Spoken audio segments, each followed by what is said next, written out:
بسم اللہ الرحمن الرحیم۔ ماشاء اللہ آج 28ویں تراویح تھی اور 29واں اور 30ویں پارہ پڑھا گیا۔ 29 کا پورا پارہ پڑھا گیا۔ سورہ ملک ہے۔ اس کے آغاز میں اللہ کی ذات بڑی برکت والی، ساری بادشاہت اس کے اختیار میں ہے، پوری قدرت والی ذات۔ اس ذات نے زندگی اور موت پیدا فرمائی ہے۔ وہ ذات دیکھنا چاہتی ہے اچھا عمل کون لے کے آتا ہے، اچھا عمل کون لے کے آتا ہے۔ اللہ کے یہاں کوالٹی ہے، کثرت نہیں ہے، کوالٹی، معیار اچھا۔ اور عمل کی کوالٹی بنتی ہے جب اس کے اندر اخلاص ہو اور اپنے نبی کا طریقہ موجود ہو۔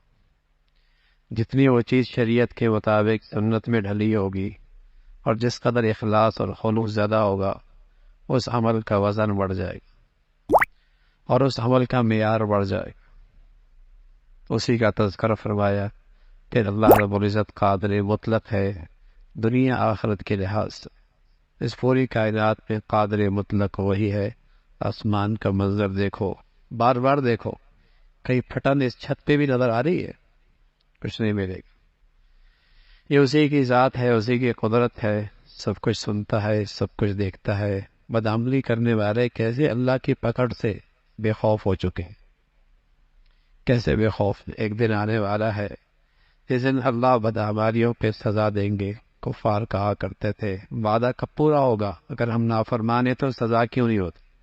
فرمایا اللہ کے پاس وہ وقت ہے۔ پھر اسی کی قدرت فرمائی کہ پانی جو زندگی کی ابتدا اور بقا کا سامان ہے، اور وہی پانی اللہ زمین کے اندر جذب کر دے تو کون ہے اس پانی کو لے کے آنے والا؟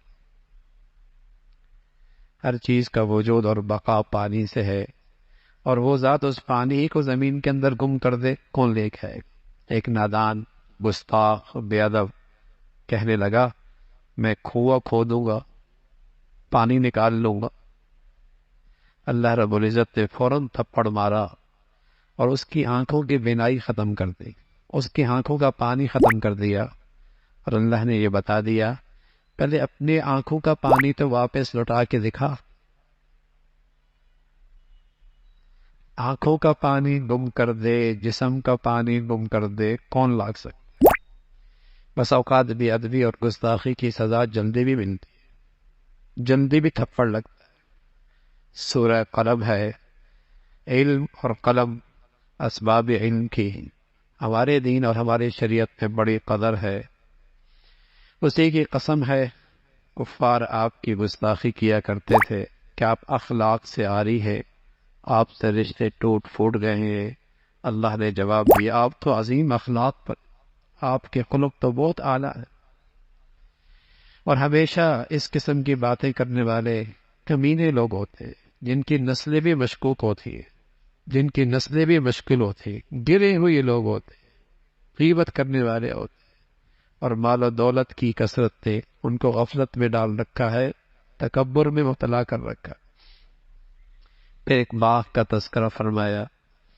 ایک کاشتکار باپ کا، ایک کاشتکار کھیت پہ کام کرنے والا ایک کاشتکار بڑا سخی ہے خرچ کرنے، لیکن اولاد بڑی بخیل، اولاد بڑی بخیل۔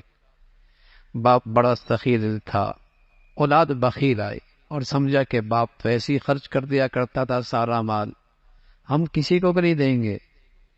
اس خیال سے اور غلط جذبے کے ساتھ رات گزار رہے تھے، اللہ کی طرف سے آفت آئی، سارا باغ کا ملیے میٹ ہو گیا، نشان ہی مٹ گیا، نشان ہی مٹ گیا۔ اللہ کی پکڑ بڑی سخت ہے۔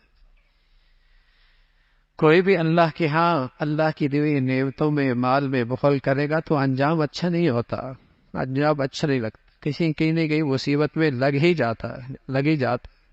سخی بنو، سخی، سخاوت سے مال کم نہیں ہوتا، مال بڑھتا بھی ہے اور اس کام مال سے تعمیری کام بھی ہوتا۔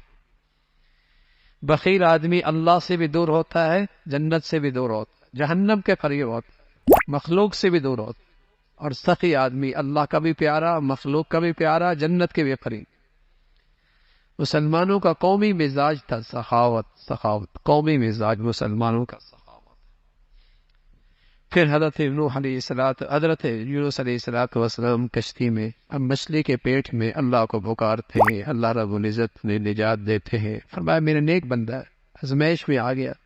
قرآن ایک نصیحت کی کتاب ہے، پھر سورہ حاقہ ہے، آخرت کا تذکرہ ہے۔ دو طبقوں کی تقسیم ہوگی، نیکی اور بدی والے۔ بدی کرنے والوں کو، نیکی کرنے والوں کو نامہ اعمال دائیں ہاتھ میں ملے گا، بڑے خوش، بڑے خوش، اور کہیں گے آؤ ہمارا رزلٹ دیکھو، ہمیں تو اس رزلٹ کا یقین تھا، ہمیں یقین تھا۔ اور بدعمالی کرنے والے، ان کو نامہ اعمال بائیں ہاتھ، انتہائی شرمندہ، رسوا، نہ مال کام آیا نہ آج اولاد کام آئی، زنجیروں میں جکڑ کر جہنم میں دھکیل دیا جائے گا، کوئی ساتھ لینے والا نہیں ہو۔ اور غسلین اور ایسے گناہ گاروں کا وہ کھانا، زقوم کا کھانا، تو اس کا تذکرہ فرمایا پھر سورہ معارج ہے۔ اللہ رب العزت نے اس کائنات کو بنایا، پھر آخرت کی زندگی ایک دن 50,000 سال، اس دن مجرم کہے گا اے اللہ میری جان چھوٹ جا، میری اولاد کو میرے بدلے میں جہنم میں ڈال، میرے گھر والوں کو ڈال دے، میری بیوی کو ڈال دے، میرے بچوں کو ڈال دے۔ تو لیکن وہاں تو جو مجرم ہوگا سزا اسی کو ملے گی، وہاں تو مجرم ہی کو سزا ملے گی، ظالم ہی کو ملے گی، بدکار ہی کو ملے گی، کوئی دوسرا نہیں پکڑا جائے گا۔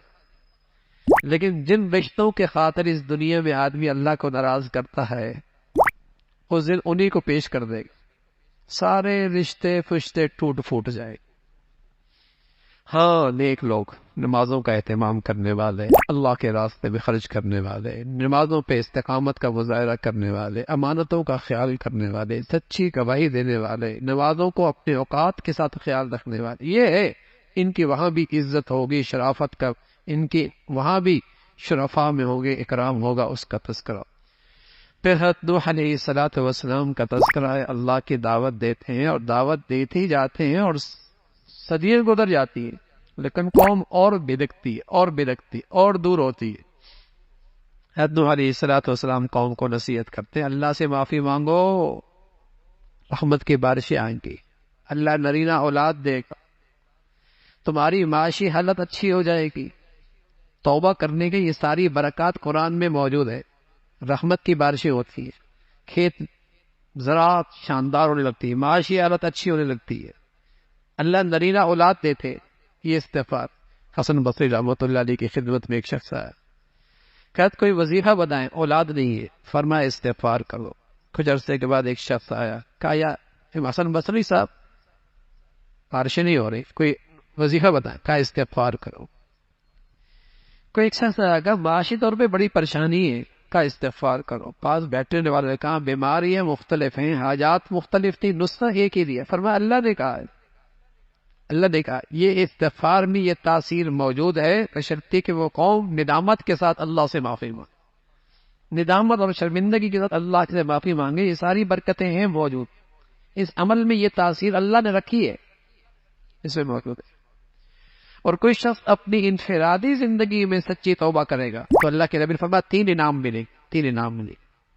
تنگی سے اللہ رب العزت راستہ نکال دے گا، غم دل کا ختم ہو جائے گا، روزی اور معاش وہاں سے ہوگا اس کے وہاں و گمان کے اندر بھی نہیں ہو۔ یہ اللہ کے نبی نے استغفار کی تاثیر بتائی۔ اللہ ہمیں اپنے نبی کی بات پہ صحیح اعتماد نصیب فرما دے۔ دنیا کے طبیب نسخے دیں کتنے اہتمام سے استعمال کرتے ہیں، اور کائنات کے سب سے بڑے انسان نسخے دیں تو مسلمانوں کے ہاں اس کا اہتمام نہیں رہتا، اور پروتے بھی ہیں، چیختے چلاتے بھی ہیں، حالات ٹھیک نہیں، نہ نجی حالات ٹھیک ہیں نہ قومی حالات ٹھیک ہیں، لیکن وہ نسخہ جو طبیب اعظم دے کے گئے اس کی قدر بھی کوئی نہیں۔ حضرت نوح علیہ السلام نے اللہ کے سامنے بددعا کی، اللہ اس قوم سے زمین کو پاک کرتے، ان سے کوئی امید نہیں ہے۔ اللہ رب العزت کی پکڑ آئی، غرق ہو گئے، کوئی بھی نہیں بچا۔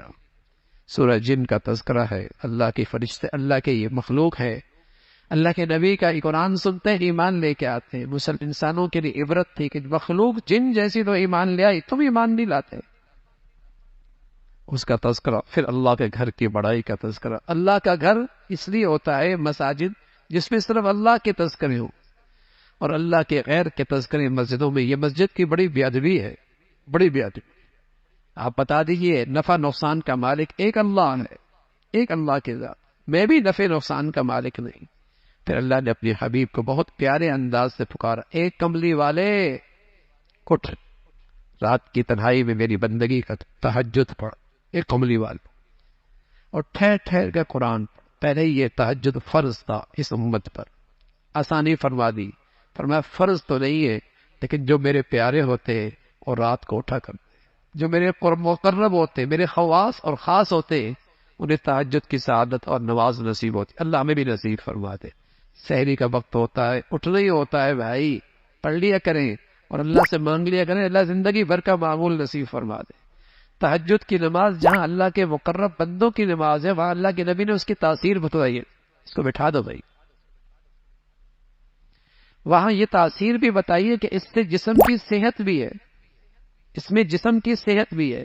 طبیب کہہ دے صبح صبح واکنگ کر لو، صحت مل جائے گی، تو 30 سال سے سورج نکلتے نہیں دیکھا، واکنگ کرنا شروع کر دے گا سویرے سویرے۔ اور اللہ کے نبی کہہ رہے ہیں تہجد میں صحت ہے، تہجد میں بھی روحانی بھی صحت ہے، جسمانی بھی صحت ہے، اس کا تذکرہ فرمایا۔ اور پھر سورہ مدثر کا تذکرہ ہے، اب اللہ کی دعوت، اللہ کا پیغام پہنچاتے رہیں۔ ولید بن مغیرہ جیسا زمیندار، بڑی دولت، بڑا پیسہ، روزانہ ہر سالانہ کروڑوں روپے کی آمدنی اس کی ہوا کرتی، لیکن اس کی دولت نے اسے اور سرکش بنا دیا، اس کا تذکرہ فرمایا۔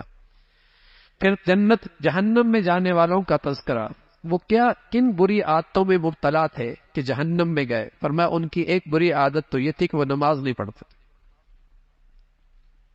جہنم میں جانے والوں کی عادات کا تذکرہ فرمایا، ان کی ایک عادت تو یہ تھی کہ وہ نماز نہیں پڑھتے۔ ما سلککم فی سقر، کیوں پڑھے ہو جہنم میں؟ کہتے ہیں لم نکو من المصلین، نماز نہیں پڑھتے۔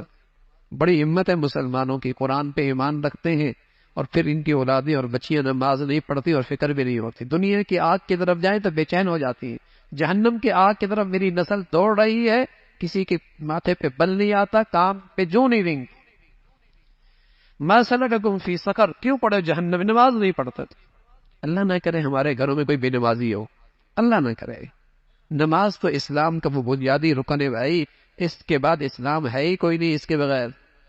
یہ تو جسم میں جیسے سر ہوتا ہے، ایسے ہی نماز اسلام میں سر کی مانند ہے، بغیر سر کی زندگی کوئی نہیں، بغیر سر کے میرا نبی فرمایا کرتے تھے اسلام کوئی نہیں، بغیر نماز کے اسلام کوئی نہیں۔ ما سلککم فی، جہنمیوں میں جانے کی وجوہات قرآن بتاتا ہے، نماز نہیں پڑھتے، ضرورت مندوں کی ضرورت نہیں پوری کرتے، بے دینوں کے ساتھ مل کر اہل دین کا مذاق اڑایا کرتے تھے، اور انہیں مرنے کے بعد کی زندگی کا یقین ہی کوئی نہیں۔ مسلمان انکار تو نہیں کرتا، مرنے کے بعد کی زندگی کا انکار تو نہیں کرتا، لیکن یقین اسے بھی کوئی نہیں۔ یقین اتنا کمزور ہو گیا کہ وہ زندگی آج ہمیں عمل پہ نہیں کھڑا کرتی، آج وہ زندگی ہمیں عمل پہ نہیں کھڑا کرتی، یقین نہیں ہے نا، وہ زندگی یقین پہ، یہ زندگی عمل پہ کھڑا کرتی ہے، روز دفتر جاتا ہے، روز فیکٹری جاتا ہے، روز دکان جاتا ہے، روز مزدوری کرتا ہے، یہ زندگی مجھے عمل پہ کھڑا کرتی ہے، وہ زندگی مجھے عمل پہ کھڑا نہیں کرتی، یقین کمزور۔ فرمایا آخرت کی زندگی میں یقین نہیں ہے، اس کا تذکرہ فرمایا، سورہ قیامت کا تذکرہ، قیامت ہے یہ موضوع، یہی ہے قیامت، قیامت مرنا ہے۔ فرمایا قدرت دیکھ تو نا، انسان کی شناخت اتنی دنیا ترقی کر گئی، لیکن سب سے مؤثر شناخت کا راستہ کیا ہے؟ انسان کی انگلیوں کے پورے، خر وہ انسان ہے، کسی کا پورا دوسرے سے نہیں ملتا، اللہ۔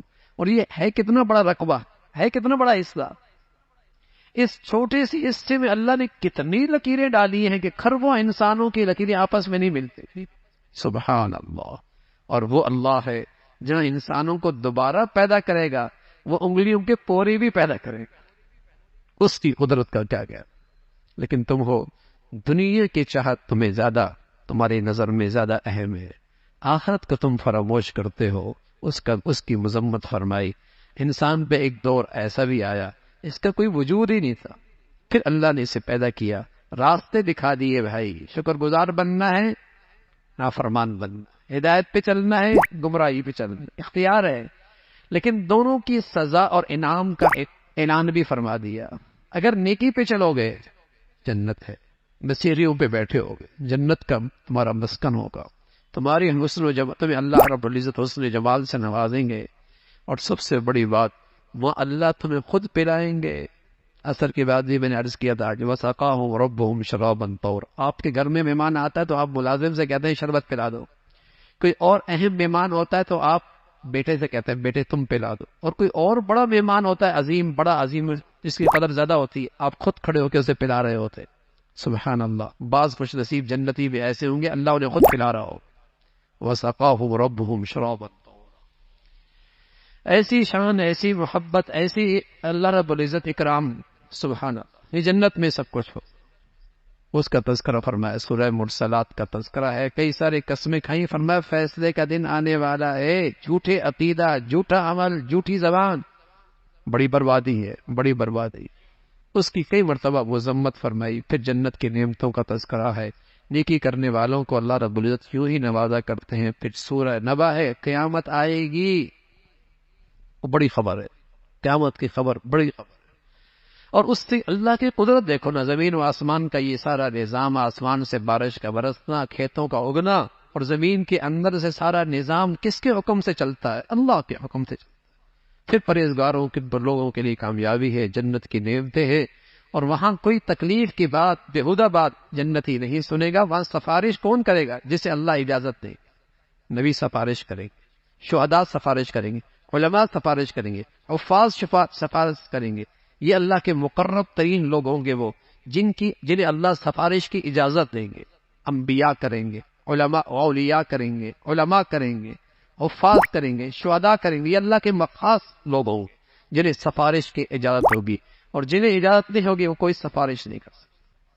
سورہ نازعات کا تذکرہ ہے، اللہ کی بڑائی کو پھر حضرت موسیٰ علیہ السلام کا تذکرہ، اور ان کے مقابل پہ آنے والا سب سے روئے زمین کا بڑا دشمن فرعون. کہتا تھا میں رب ہوں، رب ہوں، ربوبیت کا دعویٰ کیا کرتا. انا ربکم الاعلی. اللہ نے پکڑ فرمایا ایسی پکڑ گئی کہ عبرت کا نشان بنا. بڑی خبر آنے والی ہے، اس دن انسان کو ہوش آئے گا، لیکن وقت نکل چکا. آج تو دنیا میں اللہ کے سامنے کھڑے ہونے سے ڈر گیا اور خواہشات کی زندگی سے دستبردار ہو کر مولا کی زندگی اختیار کرنے لگا. جنت اس کا ٹھکانہ ہے. ایک نفس پرستی کی زندگی ہے اور ایک خدا پرستی کی زندگی ہے. خوف خدا اندر آ جائے تو نفس پرستی سے آدمی دستبردار ہوتا ہے اور خدا پرستی کی زندگی پہ آ جاتا ہے. اور جب آدمی آخرت کو فراموش کر بیٹھتا ہے، خدا پرستی کو چھوڑ دیتا ہے، نفس پرستی کی زندگی اختیار کرتا ہے. اور یہ سب سے بڑا فتنہ آج دنیا کا سب سے بڑا مذہب ہے. جو من میں آیا وہ کرنا، جو من میں آیا وہ کرنا. پھر سورہ عبس کا تذکرہ ہے. قریش کے سردار، ان کی چاہت تھی آپ ہمیں تھوڑا سا وقت دیں اور صرف ہم سے بات کریں. آپ کی مجلس میں اور کوئی غریب فقیر کوئی نہ ہو، بس ہم سے بات کریں. بس ہماری عزت کا تعلق ہے، ہماری شان ایسی ہے کہ آپ اکیلے میں ہمیں وقت دیں. اللہ کے نبی صلی اللہ علیہ وسلم ان سے بات کر رہے تھے. اتنے میں ایک مخلص صحابی حضرت عبداللہ بن مکتوم وہ آئے اور کوئی سوال کرنے لگے.